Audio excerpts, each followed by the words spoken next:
বর্ষাকাল মানেই বাজারে প্রচুর পরিমাণে পাকা তাল পাওয়া যায়। আর আজ খুব সহজ পদ্ধতিতে তাল দিয়ে একটা দারুণ স্বাদের পিঠের রেসিপি দেখাবো, যেটা কিন্তু বাড়িতে থাকা মাত্র 2-3টে উপকরণ দিয়ে খুব সহজে তৈরি করে নেওয়া যায়। পিঠাটির নাম হলো গ্লাস পিঠা। কোনো রকম মোল্ড ছাড়াই জলের ভাপে মাত্র 10 থেকে 15 মিনিট সময় থাকলেই পিঠাটি খুব সহজে তৈরি করে নেওয়া যায়। তো এর জন্য প্রথমে পুর তৈরি করব। তার জন্য 2 চামচ গুড় আর অল্প করে কোরানো নারকেল দিয়ে পুরটাকে এইভাবে তৈরি করে নিচ্ছি।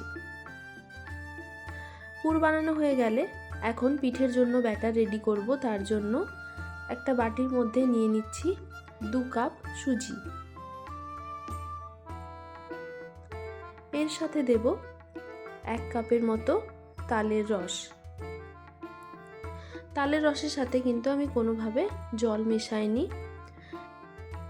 স্বাদ অনুযায়ী দিয়ে দিচ্ছি চিনি। এখানে আমি 3 চামচের মতো চিনি দিলাম। ভালোভাবে শুকনো উপকরণের সাথে তাল আর চিনিটাকে মিশিয়ে নিতে হবে।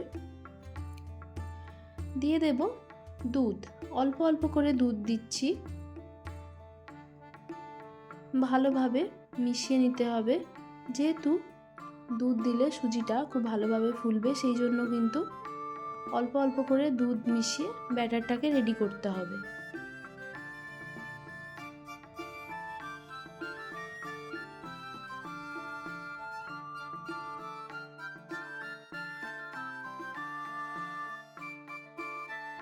তাল, সুজি, চিনি ভালোভাবে মিশে গেলে এই পর্যায়ে দিয়ে দিতে হবে 1/2 প্যাকেট ইনো।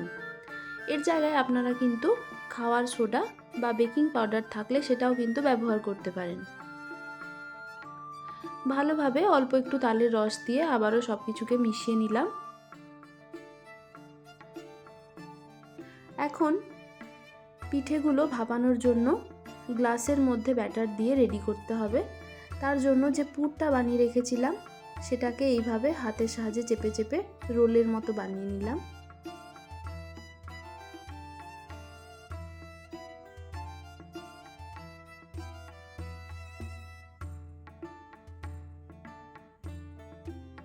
নিলাম 4টে এরকম সাইজের স্টিলের গ্লাস। গ্লাসগুলোর গায়ে হালকা করে ঘি ব্রাশ করে নিচ্ছি। এর জায়গায় সাদা তেল নিলেও কিন্তু চলবে।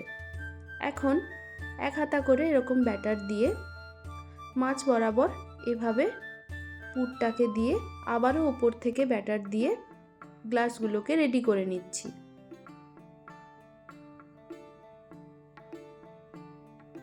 সব কটা গ্লাস পিঠার জন্য এইভাবে গ্লাসগুলোকে রেডি করে নিলাম।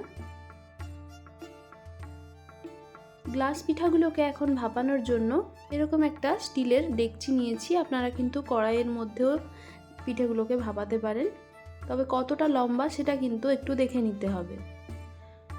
1 গ্লাসের মতো জল দিয়ে গ্লাস পিঠার গ্লাসগুলোকে দিয়ে ঢাকনা চাপা দিয়ে 15 মিনিটের মতো পিঠেগুলোকে ভাপিয়ে নিয়েছি।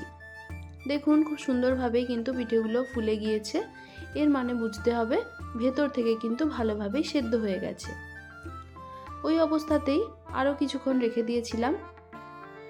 এরপর সম্পূর্ণভাবে যখন পিঠেগুলো ঠান্ডা হয়ে গেছে তখন এভাবে পিঠেগুলোকে ডিমোল্ড করেছি।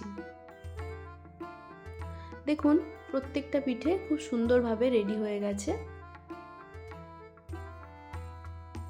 একটা পিঠে আমি ছুরির সাহায্যে কেটে আপনাদের দেখাচ্ছি ঠিক কতটা সুন্দরভাবে রেডি হয়েছে। যারা তেলে ভাজা পিঠে পছন্দ করেন না তারা কিন্তু এই পিঠেটিকে স্বাস্থ্যকর অপশান হিসেবে বেছে নিতে পারেন। তাহলে আজকের মতো এখানেই শেষ করছি। টাটা।